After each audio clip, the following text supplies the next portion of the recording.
Going guys, my name is Tim. I'm a photographer out here in the Pacific Northwest, and in the fall of 2022 I planned a trip out to Iceland to travel along the ring road. Planning a trip in general can be pretty exhausting, especially to a place like Iceland. Even though I did a lot of research prior, I still felt pretty lost while I was there. So in this video I'm gonna go over a lot of my mistakes and details so that you guys can have a successful trip when planning a trip to Iceland. I'll also go over my itinerary so you guys can get an idea of what to expect when planning your trip. I'll also go over my budget and how much everything cost while I was over there. Although I spent a little time in the city, this video is mainly for people looking to travel along the ring road. But yeah, let's get started. The hardest part is knowing where to start. I'd say start at the car rental. Starting at the car rental determines how you want your trip to go. I went through a website called NORTHBOUND, and what NORTHBOUND is, it's a car rental across the island for all the best deals. It allows you to search through different types of vehicles depending on how you want your trip to go. I opted to go for a 4x4 Suzuki with a rooftop tent. However, if I were to do this again, I would opt in to go for a camper van. So NORTHBOUND should come with insurance that will cover everything. You'll need to make sure that they cover gravel and sand insurance. A lot of the roads on the itinerary are unpaved, and having insurance will give you a peace of mind. There are a lot of cameras all along the ring road, especially on the F roads as well. Believe it or not, the F roads have speed limits, so do be aware that there are cameras there, and be careful while driving. Our car rental should take your card on hold just in case for this, and just in case you get charged for any traffic violation. So do be aware that you won't get charged till a little after your trip. When purchasing your car rental, it's going to come with an option to select a hotspot device. It's recommended that you get a hotspot device along with your trip. If you don't get the hotspot device, you're going to want to go into the airport, into a store called Elko, and get a SIM and change out your SIM card with unlimited data in it. And if you were to go that route, I think it's about $40.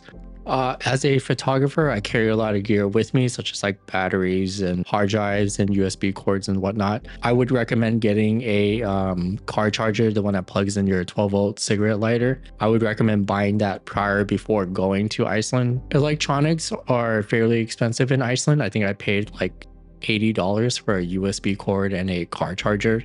So now that you have your car rental figured out, everything after this part is what to do when you're in Iceland. I would go straight to a grocery store. The only reason why I say that is a lot of grocery stores in Iceland close kind of early. I think the latest one that I found closed around 8 p.m. Generally, they close around 6 to 7 p.m. So depending on what time you land, I would go straight to a grocery store. They also have a Costco there, so that's an option as well if you have a Costco membership. As for gas, just know that in Iceland, green is petrol and black is diesel. And so my recommendation is to use Apple Pay. Using Apple Pay kind of bypasses a lot of the verification that you would have to do when getting gas. If you don't have Apple Pay, you're going to have to get your bank to give you your PIN number if you use a credit card or a debit card. And also, gas is pretty expensive. I think last time I checked, it was $7 to $8 a gallon. Now that you have your car, food, and groceries, batteries are fully charged, it's time to start your trip. I'm starting the trip along the ring road counterclockwise. Logically, I have the most energy from the first couple days to do all the hikes and the drives and the ring road in the city of Reykjavik. So the first stop along the ring road is a waterfall called Seljalandsfoss, and it's the waterfall that you may have seen most famously for being able to walk behind it. My recommendation is try to get here during sunrise or sunset.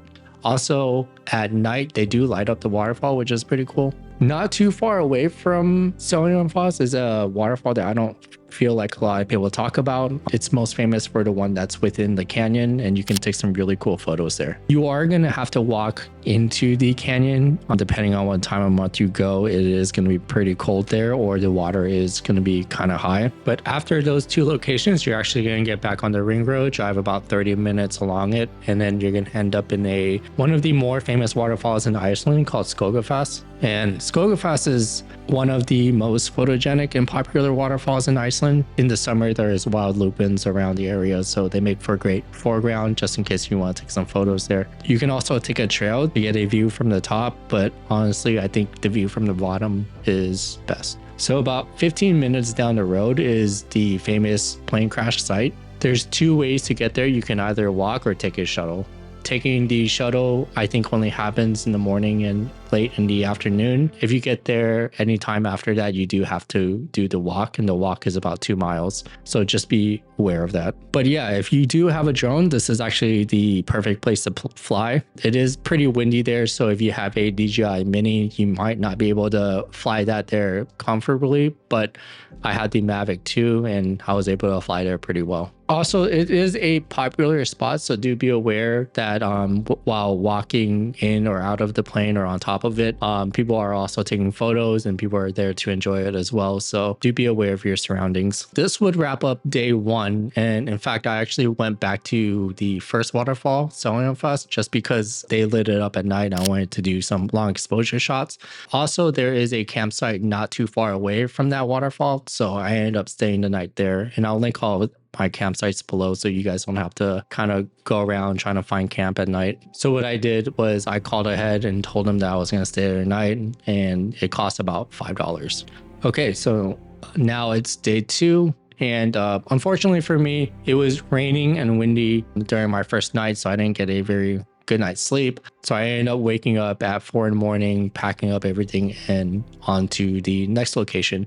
But luckily for me, the next location was really cool for sunrise. It's a lighthouse and I actually had the whole place to myself. This is a very cool location to do a B-roll, especially during the sunrise over the mountains. You can get a lot of cinematic shots here along the coastline as well as the Black Sand Beach. And speaking of Black Sand Beach, you can actually go down there, which leads to the next location on the list. This is most famous for the Black Sand Beach as well as the basalt columns where everyone takes their photos. Do be aware though that people have died here just due to sneaker waves. If you don't know what sneaker waves is, you can look it up. They probably have a better explanation than I do. After all this, you're gonna continue along the ring road for about an hour to a really unique canyon. So you'll know this canyon just due to all the drone footages that you can get here. A lot of aerial shots are taken here. It's a cool canyon. The hike there was kind of long to get to the viewing platform, and in fact there's a waterfall there as well that comes out of the canyon, which is really cool. After this, another hour along the ring road, you're actually going to reach a 65-foot waterfall surrounded by basalt columns. And it reminds me of a lot of the waterfalls out here in Oregon. I didn't get a chance to explore the area as much, but there is a glacier walk tour that's right next to it, so you can do that as well as a detour. So back on the ring road, about 45 minutes away from here is arguably my favorite place in Iceland. So it's another canyon. It's known for the waterfall in the backdrop. The hike there wasn't too bad and it wasn't very long, but it is kind of steep. You're going to be walking uphill quite a bit, but yeah, another cool spot for drones. If you have a drone, this is a great place to fly to get all your cinematic shots. Not too far away is the next spot on the list, which is Diamond Beach. And I don't actually think Diamond Beach is the real name for it, but the name comes from all the glaciers that wash up on the shores. If you've never seen glaciers before, this is the place to see them. So this is actually where day two would end, and I ended up driving a little further out to Stuðlagil, and that's where I camped. If you wanted a shower, this is going to be the first place you get to shower. Stuðlagil campground has a shower there. Okay, so now you're officially on the east side of Iceland. Main attraction in Stuðlagil is that great mountain in the background called, I believe, Vestrahorn, and it's got steep cliffs. It's surrounded by black sand beaches. There is a fee to get inside, and you can pay all of that in the coffee shop. There's also a Viking replica village there that you can visit. It's actually kind of a cool spot. It's a leftover movie set that they use for tourist attraction. So you'll be back on the ring road. You're going to drive about 2 hours north of here that I consider a detour to the next location called HENGE. If you needed to meal prep or cook food or anything, you just wanted to relax for a little bit, this is the spot to do it. There's a lot of picnic tables nearby. So if you do end up stopping there, 2 hours from this place is HENGE. And HENGE is one of my personal favorites in Iceland. It's a waterfall within a gorge surrounding by red rock layers. You can actually hike all the way to the top for a better view. There's also another waterfall along the trip as well, so you get 2 waterfalls on one trail, which is kind of nice. But yeah, so you're gonna get back on the ring road, and 90 minutes from here is that famous basalt columns that runs through a river. This is maybe one of the more famous spots in Iceland. A lot of pictures of this place. To get there is actually really important. So if you plug in the location on Google Maps, it's actually going to take you to the viewing platform. That's actually not where you want to go. You want to go on the other side. And so while getting there, there's going to be a bridge on the left. You want to cross that bridge and go and drive along that road. You'll know when you get there because along the trail, there's going to be a waterfall on the left. I'll link all of that below. So this will wrap up day 3, and the campsite I stayed at is not too far from here. They do have a sink there, so if you need to do dishes or anything, this is the place to do it. So it's time to start day 4, and it's arguably going to be the most relaxing day of the itinerary, and I'll get to that part in a second. But yeah, so we'll start the day off with a 2-hour drive up north to a place called DETTIFOSS, and you may recognize this spot from the opening scene of Prometheus if you've ever seen that movie. I think the second strongest waterfall in Europe. So going here, they have 2 sides to it. They have the west side and they have the east side. Go to the west side, you get to see more of the waterfall. But yeah, it's a very easy hike. It's a very easy trail. On the way to the next location, you're actually going to pass by a geothermal area. It's a, you'll notice the scenery change drastically from gloomy and to a bright orange and sunny. Yeah, if you get the chance to stop here, this is a cool detour to take as well. So if you want to catch the northern lights, I think the best spot to do that in Iceland is a place called the Arctic Hedge. Quite a bit of drive away from DETTIFOSS, but I think it's well worth it if you ever get the chance. About an hour and a half from DETTIFOSS is another waterfall that a lot larger than I thought it was, just based on viewing it in pictures and videos. Pro tip here is you want to be on the east side of the parking lot. On the east side, you get to go down to the waterfall. This is where the relaxing part of the trip comes in. After this, you're going to want to head to a place called the Forest Lagoon. The Forest Lagoon is a fairly new lagoon that opened up, and they definitely need more business and customers to come and visit. I think it's one of lesser known lagoons in Iceland. I end up spending the whole day here just wandering around the city. They had a shopping mall there, so I was just trying to buy some souvenirs, stocked up on some groceries and snacks. And not too far within the city is a campsite, and that's actually where I stayed. It's actually one of the most expensive campgrounds. When I mean most expensive, it was about $20 US. They did have a shower there too, and a laundry, so if you needed to do, you can do that here. But yeah, so that's going to wrap up day 4. You got 2 options here. You can either do what I did, or you can beeline straight to the next location. I only say that because I didn't think the spot that I went to next was worth the trip. And I say that because the road to get there was pretty rough for what you get to see.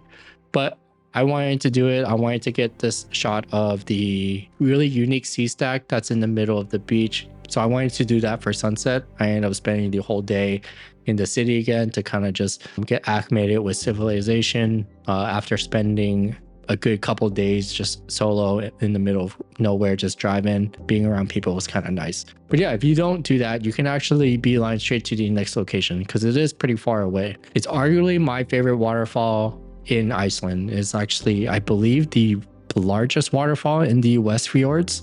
I stayed quite a while here just because I had the time to, but returning back on the ring road is a 2-hour drive to a place that's known for bird watching, and this is the spot to watch puffins migrate. So if you love bird watching, this is the place to do it. Also, if you like coastlines, walking along cliffs and whatnot, this is the place to do it. If you haven't noticed, you're going to be doing a lot of driving today, so I actually ended the day here, not here, but I actually ended the day finding camp. And so the next location is maybe one of the last locations along the ring road. You'll notice this spot in particular because when you Google Iceland, this is probably going to be what you see. It's most famous for the unique cylinder-shaped mountain, along with the waterfall as the foreground. Just in general, this spot is really famous for photographers. In fact, when I was there, I think there was like a good 15 photographers just camped out there with their tripods and whatnot. So it's you're definitely not going to be alone. So back on the ring road again, and congratulations, because you've basically completed the ring road after this. In fact, you're going to see a sign that says Reykjavik about 3 hours away, so you're not very far from the city in comparison on how much you just drove throughout the whole entire trip. There is one final stop before you actually go into the city, and that's the Golden Circle. The Golden Circle is, if you've never been to Yellowstone before, Golden Circle, it reminds me a lot like Yellowstone, but there's only really one cool place to check out there, which is GODAFOSS. And GODAFOSS is this giant cascading waterfall. In my opinion, it's probably the only cool thing within the Golden Circle after seeing what you just saw within Iceland. And so after visiting the Golden Circle, about an hour and a half is to the city of Reykjavik. And yeah, once you make it back into the city, there isn't really any itinerary of what to do in the city. You can roam around the city, try the food, and definitely try the hot dogs there. It's definitely an Icelandic staple, according to everybody. The famous Ring Road Street is really cool to check out. That's in the heart of downtown. You get the giant church in the background. If you can, check out Berlin. I think that's what it was called. I think it's a museum or it's some sort of tour. But taking photos there was a lot of fun. Check out the Blue Lagoon. I mean, everyone goes to Iceland to go to the Blue Lagoon, so this is the day to do it. You can actually split this day up with the next day to go to the Blue Lagoon. And so I actually ended up spending the next 2 days in, I think it's called Reykjavik campsite. Oh, I forgot to mention as well, going to every campsite, there's always going to be a shelf, or at least the campsites I went to. Travelers just leave their gear and leftover groceries or whatnot, water, coffee. So yeah, it's a cool gesture if you want to, if you need any leftover foods, or if you have leftover foods, if you needed to get rid of it or give it to somebody else, there is a shelf that you can put all your groceries in that you did not use. But yeah, so that will wrap up the entire day of visiting GODAFOSS and the Golden Circle, or just hanging around in the Golden Circle, as well as spending time in Reykjavik. Today is the last day of my itinerary, and after spending the morning looking up things to do, I found a helicopter tour that actually flies over the volcano. Unfortunately for me, the volcano at the time wasn't erupting. It actually was a couple weeks prior, but I got there a little too late and it was dormant by the time I got there. Taking a helicopter ride, it was my first helicopter ride, so taking that, flying over the city as well as the volcanoes, was super fun. If the volcano is erupting when you do go, you can take the helicopter ride, and I'll link them below and I'll tag them below. But if you did not want to pay that, you can also hike the trail there. Do note that Reykjavik is about an hour away from the airport, so do plan ahead for that and leave some extra time for you to get all the paperwork done when returning your vehicle. Thankfully that my car rental gave me a ride to the airport, which is about 45 minutes away. After this whole entire trip, let's go over how much I spent. So the car rental for me was roughly around $1,500. So total for gas came at $528. I spent roughly not $100 at camp. Total for groceries and food was $200. And the helicopter tour that I took was $418. I did spend some money on souvenirs and gifts, mainly from the Blue Lagoon and some shopping at the mall, but those weren't essential for the entire trip, so I didn't really include that.